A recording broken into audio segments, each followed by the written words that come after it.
The snow kept falling, and no one was coming. A young police officer lay broken in the frozen forest, her breath shallow, her body losing warmth by the second. She had been beaten, abandoned, left to disappear beneath the snow. Somewhere in the darkness, her partner, a wounded forest ranger, was crawling through the trees, bleeding, desperate, pressing his radio and lastime. His signal was weak, broken, almost lost to the storm. He didn't know who might hear it. He didn't know if anyone was listening at all. But miles away, deep in the wilderness, a Navy SEAL and his K9 stopped cold. The static in their headsets changed, and in that single broken transmission, they heard a life slipping away. Before we begin, let us know where you're watching from. And if this story moves you, hit subscribe so you never miss another story of loyalty, courage, and heart. Your support means the world. Snow fell without sound, thick and endless, blanketing the upper peninsula of Michigan in a silence so deep it felt ancient. The forest stood frozen, breathless, as if waiting for something to break. Gideon roared lay motionless on a line overlooking the trees below. At 36, his body carried the quiet strength of a man shaped by discipline rather than vanity. Broad shoulders filled his winter gear, and his movements were slow, precise, economical. A short, well-kept beard framed a sharp jawline, and his steel-gray eyes scanned the darkness with the patience of someone who had learned long ago that survival favored the still. Beside him lay his partner. Rex was a German shepherd, 5 years old, built solid and powerful, his thick sable and black coat dusted with snow. His ears twitched constantly, catching frequencies no human could register. Unlike a restless animal, Rex was calm, focused, trained for precision, bonded through trust rather than command. His amber eyes reflected intelligence and loyalty shaped by years of shared danger. Their mission had nothing to do with local law enforcement. Gideon had been deployed on a covert reconnaissance operation, monitoring unusual movement near a remote northern corridor close to the Canadian border. Satellite data suggested irregular traffic patterns. Nothing conclusive, nothing actionable. His orders were simple. Observe, confirm, withdraw. No contact, no intervention, no heroics. Yet even in stillness, memories crept in. There had once been a girl next door, 8 years younger. Soft laughter, curious eyes. Her parents had disapproved the moment Gideon chose the military path. Soldiers, they believed, brought only grief. When he left for basic training, she stood on the porch, watching silently. He never saw her again. Some losses didn't scream. They simply stayed. Miles away, deep within the forest, 2 figures moved cautiously through the snow. Officer Mara Quinn was 24, slender but strong. Her movements controlled and deliberate. Her auburn hair was tied into a tight braid beneath her cap. Freckles scattered across pale skin flushed by cold. Her eyes held focus and compassion in equal measure, someone who cared deeply, but never hesitated when it mattered. Beside her was Evan Holt, 32, a forest ranger shaped by years of solitude and harsh terrain. His beard was uneven, his jaw worn by cold winds and long nights. Evan had sharp instincts and a quiet persistence that came from knowing the land better than most people knew themselves. 5 months earlier, Evan had noticed something wrong. Wire snares buried beneath pine needles, drag marks leading off established trails, shipping crates with drilled air holes hidden beneath tarps, tire tracks where no truck should ever go. When he followed those signs, they led him to Mara. Together, they documented patterns, routes, timing, behavior. Tonight, their goal was simple: record evidence and retreat. Once confirmed, they would escalate the findings to Chief Marlene Sato and coordinate with the U.S. Fish and Wildlife Service, Michigan DNR, and Homeland Security investigations. They never made it that far. As they approached an abandoned sawmill buried in snow, shadows surged from the treeline. The ambush was violent and sudden. A blow struck Mara's shoulder. Her radio was ripped away. She fought back instinctively, but numbers overwhelmed skill. The world span. Snow exploded upward as she hit the ground.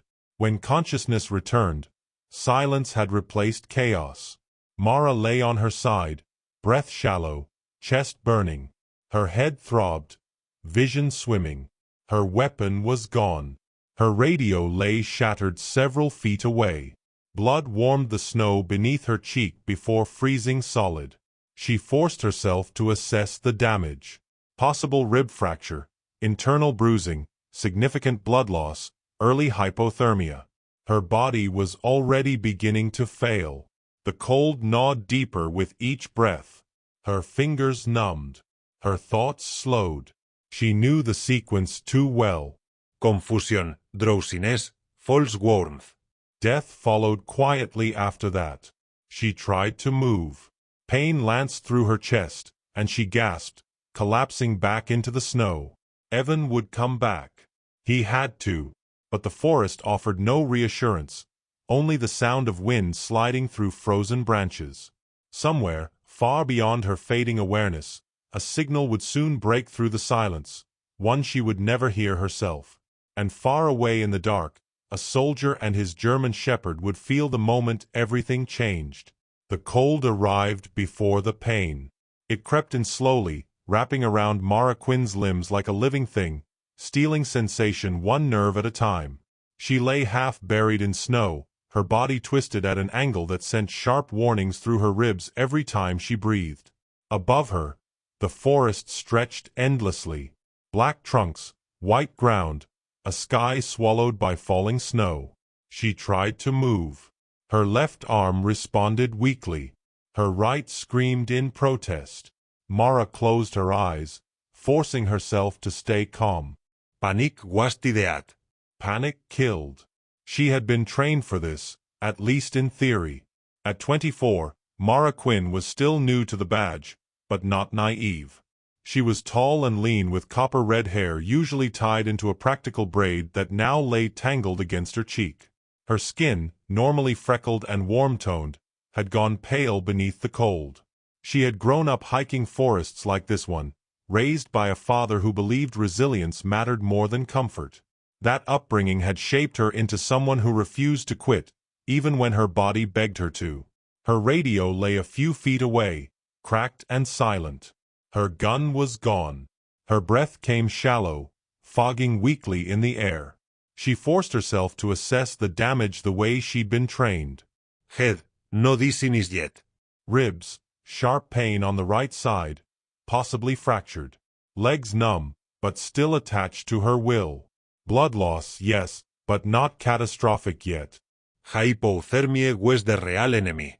Now Mara focused on small movements, curling her fingers into the snow, flexing her toes inside her boots. She whispered numbers under her breath, grounding herself. 1, 2, 3. The forest answered with silence. Her thoughts drifted uninvited toward Evan. Evan Holt had always walked a few steps ahead of her on the trail, not because he thought she couldn't keep up, but because he believed in clearing danger first. He was 32, with weathered features shaped by years outdoors, brown hair always unruly, eyes kind but alert, a man who loved the forest enough to protect it, even when it hurt him. She remembered the moment everything went wrong. The sudden movement, the rush of boots, the crack of impact, being dragged, struck, disarmed. Evan shouting her name as he fought his way free. Then nothing. Her chest tightened as fear tried to claw its way up her throat. He ran, she reminded herself. He had to. That thought kept her alive. She pictured him moving through the trees, limping but determined, blood marking his path. Evan was stubborn in the way only good men were. He wouldn't stop until help came. She inhaled slowly, counting again. 4, 5. Her body trembled uncontrollably now. The cold had sunk deeper, numbing her fingers, her face, her thoughts. She knew the signs. She had studied them. The dangerous calm that followed panic, the false warmth. She pressed her palms into the snow, forcing sensation back into herself. Pain flared. Good. Pain meant she was still here. The forest creaked around her, branches groaned under ice, wind whispered through the trees like distant voices, almost human, almost calling her name. She wanted to answer, but she didn't, because if she did, she feared she would never stop. Her breathing slowed despite her efforts, the world blurred at the edges, darkness curled in like a tide. Stay awake, she told herself. Just a little longer. She thought of Evan again, of the way he'd smiled earlier that day. Confident, steady, she imagined him pushing forward through the storm, refusing to quit. He'll come back, she whispered. He always does. The wind answered with a hollow moan. Snow continued to fall, heavier now, blanketing the ground in white silence. The forest offered no comfort, no reply, only the slow ticking of time. And in that growing stillness, as the cold wrapped tighter around her fading strength, Mara clung to a single fragile hope that she could hold on long enough to hear his footsteps again. The forest held its breath. Gideon Roy lay still against the frozen slope, his breathing slow, controlled, that kind drilled into muscle memory through years of war. Snow clung to the seams of his jacket, melting and refreezing with every measured exhale. His gloved fingers rested lightly against the receiver, clipped near his collar. Then it came, a crackle, thin, uneven, almost imagined. At first he thought it was interference. Wind could do that, ice could bend frequencies, but this sound carried tension. Panic buried beneath static. Anyone, please? The voice fractured, broke, returned in jagged pieces. Not military, note. Encrypted, raw, human. Gideon's spine stiffened. Officer, ambush, sawmill. She's down. The transmission staggered like a dying heartbeat. The voice wasn't trained. It wasn't calm. It was desperation stripped bare. Then silence. Rex's ears snapped upright. The German shepherd rose slowly to his paws, muscles tense, breath shallow. His dark coat bristled as if he'd felt the sound rather than heard it. His amber eyes fixed on Gideon, alert and questioning. Gideon didn't move. His mind raced through possibilities. False transmission, interference, bait, the kind of trap that had killed good men before. But something about the voice not at him. It hadn't asked for rescue. It had begged for acknowledgement. He keyed the radio. Unidentified caller. This is Echo 1. Repeat your last transmission. Static answered. He tried again. Nothing. The signal was gone. Gideon exhaled slowly, then switched frequencies, scanning for bleed through. Nothing but snow, noise and silence. Somewhere, someone had reached out into the void and been swallowed by it. He opened the secure channel to command. This is Echo 1. I intercepted an unverified distress signal. Possible law enforcement down. Location approximate north of the old sawmill corridor. Requesting guidance. The reply came swiftly, cold, and measured. Echo 1, negative. Your current tasking takes priority. That transmission could be environmental interference or hostile deception. You are not authorized to disengage. Maintain position. The voice belonged to Commander Vance Calder. Calder was a tall man with iron gray hair and a face carved by decades of command. His voice carried authority shaped by experience. Afghanistan, Iraq, places where hesitation cost lives. He was respected for a reason. He didn't gamble with his teams. This isn't our op, Calder continued. Local law enforcement handles local problems. You are not to compromise mission integrity. Gideon closed his eyes. The words should have settled him. Instead, something old stirred beneath his ribs. He remembered a woman standing on a front porch, hands shaking as a uniformed officer spoke words that split her world in two. He remembered the silence after, the way grief hollowed people out. He remembered a teammate bleeding out in a valley in Pakistan while extraction was denied, too risky, too exposed. He remembered carrying that weight ever since. He opened his eyes. Rex stood beside him now, steady and quiet, snow clinging to his muzzle. The dog's gaze never wavered. There was no fear there, only trust. Command, Gideon said quietly. I acknowledge. Then he cut the channel. The silence afterward felt heavier than any order. He turned to Rex and knelt, resting his forehead briefly against the dog's. We're going, he murmured. Just you and me. Rex gave a low, steady huff. Agreement. They moved. Mara Quinn drifted in and out of awareness, the world narrowing to fragments. Cold no longer stabbed. It seeped soft and consuming. Her thoughts slowed, unraveling at the edges. She tried to remember her mother's voice, the way warmth felt. Her body responded with nothing but numb obedience. She didn't know how long she'd been still when a sound reached her, distant, muffled, almost imagined. Not footsteps, note. Wind, a radio tone. Her eyes fluttered open, darkness pressed close. She tried to speak, but her lips barely moved. Here, the word vanished into the snow. Far away, boots crunched softly over frozen ground. Gideon moved with precision, reading the forest like a map written in shadow. Broken twigs, a disturbed drift, a smear of dark against white. Rex caught the scent and veered left, muscles coiling as he followed the trail. The air changed there, something human. Gideon dropped to a knee, scanning his heart hitched when he saw her shape against the snow, too still, too small.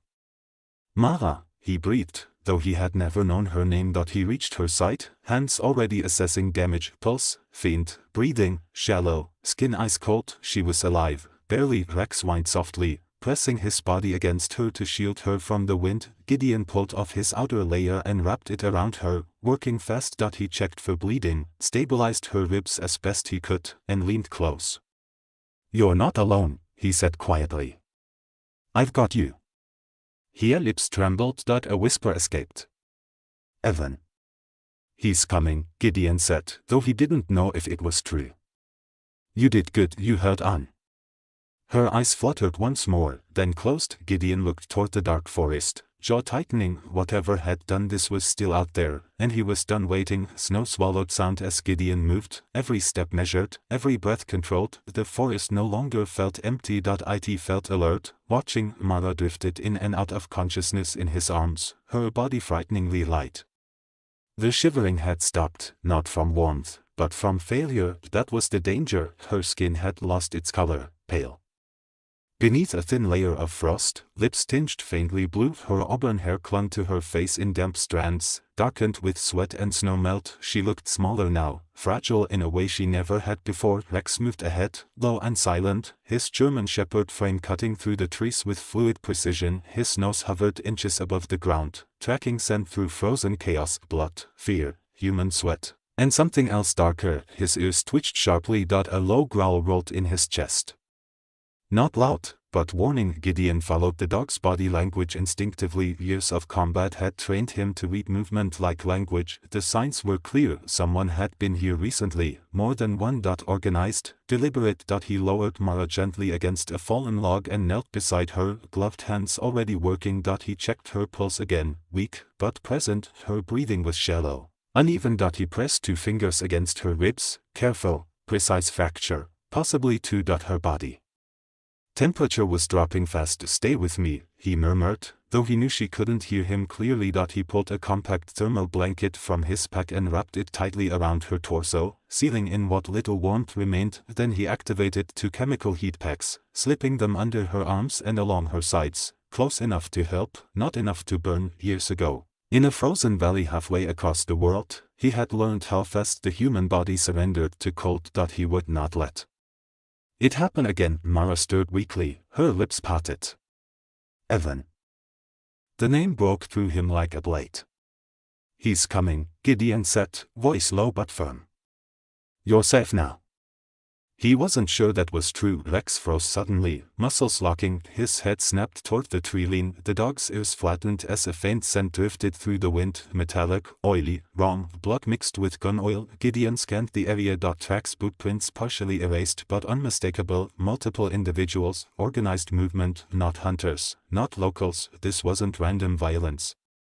His jaw tightened. Whoever had done this hadn't meant to scare her. They'd meant to erase her. He lifted Mara again, adjusting his grip to minimize pressure on her chest. She weighed almost nothing now, and that frightened him more than anything else. Rex took point, moving fast but silent, choosing terrain that broke sand trails, down into a shallow, frozen creek, across jagged stone, then back into the trees. They moved like ghosts. The old hunting cabin emerged from the darkness nearly 40 minutes later, half buried in snow, its roof sagging under winter's weight. It wasn't much point for walls, a door, a rusted stove, but it would shelter them for now. Inside, Gideon worked quickly. He cleared the floor, laid down insulating layers, then eased Mara onto them. Her breathing hitched as he adjusted her position. He spoke softly, grounding her even as his hands moved with practiced efficiency. He checked her pupils again, still reactive. A good sign. Rex circled the cabin once, then positioned himself near the door, body tense, ears angled toward the forest. Every instinct in him screamed that they were not alone. Gideon keyed his radio, keeping his voice low, command, "This is Echo 1. I have located the injured officer, female, severe hypothermia, possible rib fractures, internal trauma. I'm sheltering in place at a remote cabin. Request immediate medevac support." Static. Then Calder's voice tight with restrained anger, "Echo 1. You were ordered to hold position. She'll die if I don't act." Gideon replied evenly. A pause long enough to weigh lives. "Extraction is not immediately possible," Calder said. Finally, "Weather's closing in. You're on your own for at least 6 hours. Hold position, defend if necessary." The line went dead. Gideon exhaled slowly. He turned back to Mara. Her breathing was shallow but steady now. Her eyelids fluttered. "Stay with me," he said quietly. "You're not done yet." Outside, the wind rose, carrying with it a faint scent of iron. Rex's growl deepened. Someone was moving in the trees, and they were not alone anymore. The cabin emerged like a scar in the forest, half buried under snow and time. Wind clawed at its warped wooden walls, howling through gaps like a living thing searching for breath. Gideon pushed the door open with his shoulder, the hinges crying out before surrendering. Inside, the air was stale and cold, thick with the scent of old pine and rusted iron. He laid Mara down gently on the wooden floor, moving with the same care he would give a wounded teammate on foreign soil. Her body felt alarmingly light in his arms, as if the cold had already begun claiming pieces of her. He slid his jacket beneath her shoulders, then pulled a thermal blanket over her torso, sealing in what little warmth remained. Mara's skin was pale, almost translucent beneath the grime and dried blood. Her auburn hair clung to her temples, damp with melted snow. Her freckles, once warm and lively, looked like faded constellations against frost-touched skin. She was young, too young to be lying this still in a place meant for no one. Rex lay beside her immediately, pressing his broad flank against her ribs. The German Shepherd's thick coat radiated heat, his steady breathing a quiet rhythm in the dark. 85 years old, he was in his prime. Muscular, alert, eyes sharp with purpose. His ears twitched at every sound outside, but he did not move from her side. Gideon worked quickly. He checked her pulse again, weak but present. Her breathing was shallow, uneven. He adjusted her position to ease pressure on her chest, then slipped chemical heat packs beneath her arms and along her sides. His hands moved with practiced precision, the kind born from years of battlefield medicine. "Stay with me," he said quietly, his voice low and steady. "You're doing good." Her eyelids fluttered. "Cold," she whispered. "I know," he replied. "I've got you." Outside, the wind howled louder, battering the cabin walls. Snow hissed against the windows like sand. Gideon moved to the corner, igniting a small fire with what dry wood he could find. The flames licked upward, weak but alive. He keyed his radio again. "Command, this is Echo 1. I have secured temporary shelter. Point 1 female officer, severe hypothermia, possible thoracic trauma. I need support."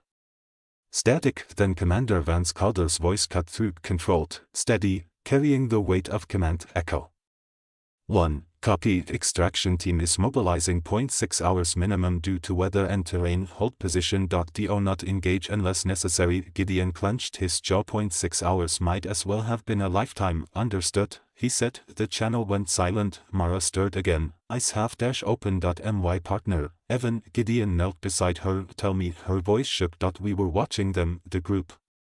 They're organized, armed. They knew we were there. They took my radio." Evan ran to get help. Her breath hitched. Fear crept into her eyes. "He's hurt." Gideon felt the weight of the decision settle into his chest. Outside, the storm intensified. Wind rattled the door as if something were testing it. He stood slowly, pacing once, then stopping before her. "I need you to listen to me," he said. "I'm going to find him." Her eyes widened. "You can't. It's too dangerous." "I know," his voice softened. "But leaving him out there means he dies."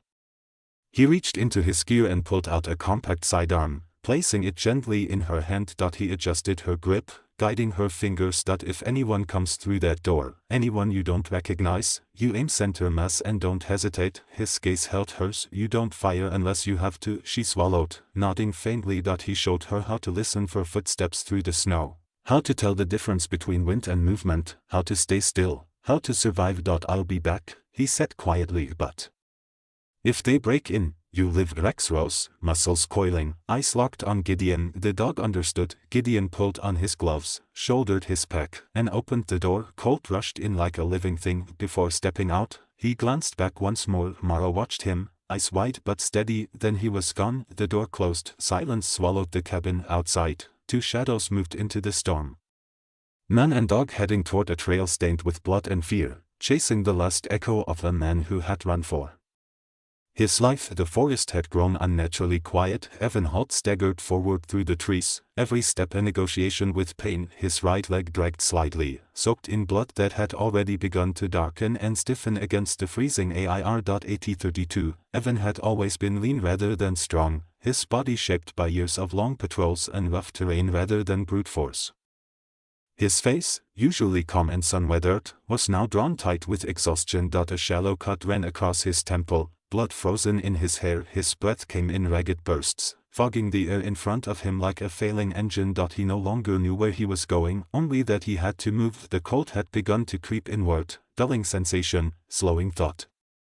His hands shook as he tried to adjust the broken radio clipped to his jacket. The screen flickered weakly, light stuttering like a dying heartbeat. He pressed the transmit button again, lips trembling. Officer down, need help, near the sawmill. The words fractured into static, his voice vanished into the trees. Evan sagged against a trunk, fighting the urge to sit, to rest. He had seen what happened when people stopped moving in cold like this. He forced himself forward again, boots dragging through snow that felt heavier with every step. He did not know it, but somewhere beyond the ridge, that broken signal had already been heard, far to the south. Shadows moved between the trees. They were men shaped by violence, wrapped in dark winter gear that swallowed light. Their leader, a broad-shouldered man with a scar cutting across his cheek, moved with controlled confidence. His name was Lucas Hale, a trafficker who had learned early that hesitation got people killed. His eyes were cold, calculating, scanning the terrain with practiced ease. Behind him moved two others, quiet, disciplined, armed. They weren't soldiers, but they had learned how to survive. Like once when the radio signal crackled through their receiver, distorted and weak. Hale slowed. Someone still alive, he muttered. A thin smile touched his lips. Loose ends were dangerous things. They changed direction without a word. Gideon felt it before he saw it, the shift in the air, the subtle pressure that came when danger moved nearby. Rex stiffened, no slow, muscles coiling like a drawn bow, blood fresh. Easy, Gideon whispered. They crested a shallow ridge, and there he was. Evan lay slumped against a tree, barely conscious, one leg bent at an unnatural angle. His face was ashen, lips tinged blue. His chest rose unevenly. Gideon dropped to his knees beside him instantly. "Hey, stay with me." Evan's eyes fluttered open. Recognition flickered. "There, she alive?" "Yes," Gideon said firmly. "You did good." Relief softened Evan's expression just for a moment, then his body sagged. Gideon worked fast. He tightened a field tourniquet around Evan's thigh, packed the wound, and wrapped him in thermal insulation. His movements were efficient, calm, muscle memory forged in places far worse than this. Lex hovered close, whining softly, pressing his warmth against Evan's side. "We're getting you out," Gideon said. "Both of you." He hauled Evan to his feet, bracing the man's weight against his shoulder. Every step back toward the cabin was a battle. The wind had shifted, snow thickening, visibility shrinking. Gideon adjusted their path, deliberately crossing frozen streams and rocky ground to mask their trail. By the time the cabin came into view, Gideon's muscles burned and his breath rasped in his chest. Inside, the light still glowed faintly. Mara stirred when the door creaked open. Her face was pale, eyes sunken, but alert when she saw Evan. A sound broke from her chest, half sob, half breath. "Evan, I'm here." He managed. "Still here." Gideon laid him down carefully, reinforcing the shelter with quick practiced movements. He secured the door, rigged noise traps along the perimeter, hanging cans, loose metal, anything that would betray movement. He checked firing angles, escape paths, blind spots. The storm intensified outside, snow lashing against the walls. Rex stationed himself near the door, ears erect, low growl vibrating in his chest. Gideon crouched between the two injured officers, his mind racing. They were alive for now, but he could feel it deep in his bones. They were not alone anymore. Beyond the tree line, shapes moved. The hunters had followed the blood. The alarm line trembled. A faint metallic clink, barely louder than breath, rippled through the cabin. To anyone else, it might have sounded like nothing. To Gideon Roar, it was the sound of inevitability. "They're here," he whispered outside. The storm had softened, but the forest felt wrong, too quiet, too alert. Snow drifted in slow spirals, catching what little moonlight remained. Gideon raised one hand, signaling silence. Mara and Evan froze where they sat, their breathing shallow, controlled. Rex's ears flattened as a low growl vibrated in his chest, the kind that came from instinct rather than fear. Gideon shifted his weight, eyes scanning the shadows beyond the window. The attackers moved with discipline now. No shouting, no rushed footsteps. These were men who understood timing. He leaned close to Mara. Her face was pale but focused, freckles faint beneath the cold sheen of her skin. Her auburn hair clung damply to her cheeks, and though pain lined her expression, her eyes were sharp. She had survived this far not by luck, but by will. "Remember," Gideon whispered, placing the sidearm back into her trembling hand. "Short breath, steady aim only if you must." She nodded once. Evan, pale and sweating, braced himself against the wall. His leg throbbed violently, but his eyes were alert. Despite the blood loss, his posture was rigid with resolve. He had always been the kind of man who endured quietly, whose strength showed not in noise, but in persistence. A shadow crossed the frost-glazed window, then another. The first shot shattered the silence. Wood splintered as a round tore through the outer wall. Gideon responded instantly.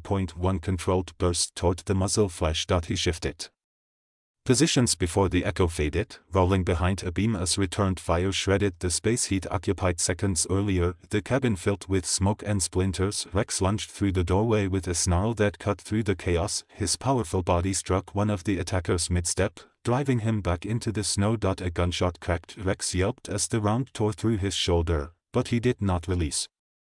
He held on, teeth locked, until the man collapsed, screaming. "Rex!"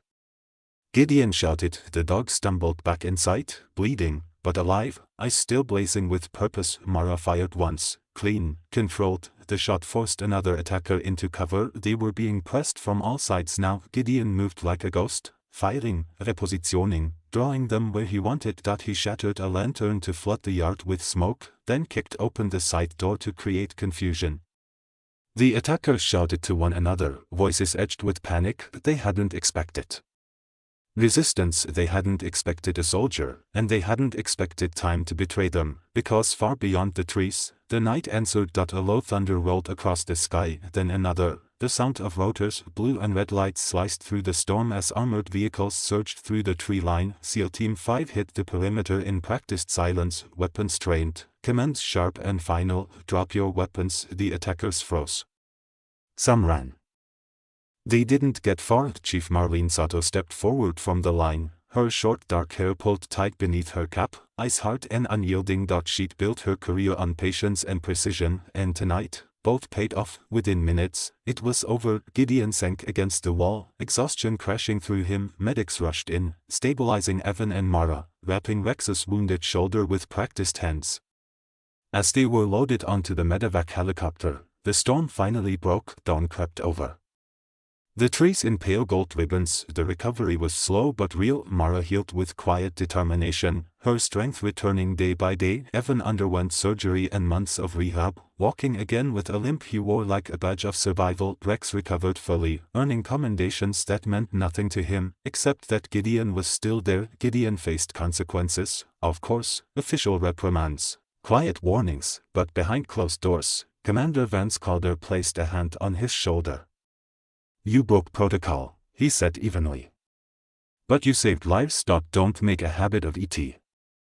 The words were stern. The eyes were not. Months later, a small building rose at the edge of the forest, a wildlife recovery center born from pain and perseverance. Mara and Evan ran it together, helping injured animals find their way back to the wild. The town supported them fully. On the night of their wedding, beneath soft lights and falling snow, Gideon stood beside Rex, watching us. Laughter filled the air.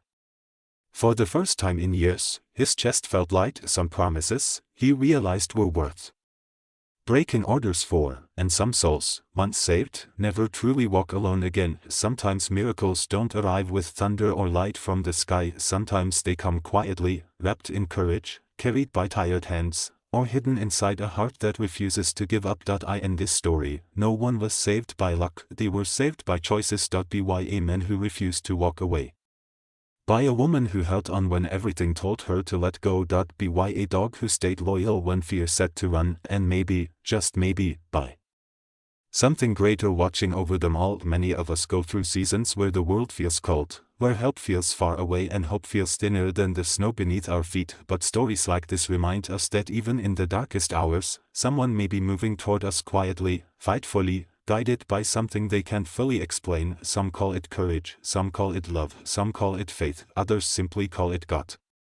If this story touched your heart, maybe it's not by accident, maybe it's a reminder to check on someone you've been thinking about. To offer kindness when it's inconvenient. To believe that even when you feel unseen, your life still matters deeply. And if you're going through a difficult season right now, know this: you are not forgotten, you are not alone, and your story is not over. If this message meant something to you, feel free to share it with someone who might need hope tonight. You're always welcome to leave a comment. Your words may be the light someone else is waiting for. And if you'd like to walk with us through more stories of courage, healing, and quiet miracles, consider subscribing. May God watch over you, may peace find you when the night feels long, and may your heart always remember, even in the coldest moments, warmth can still find its way.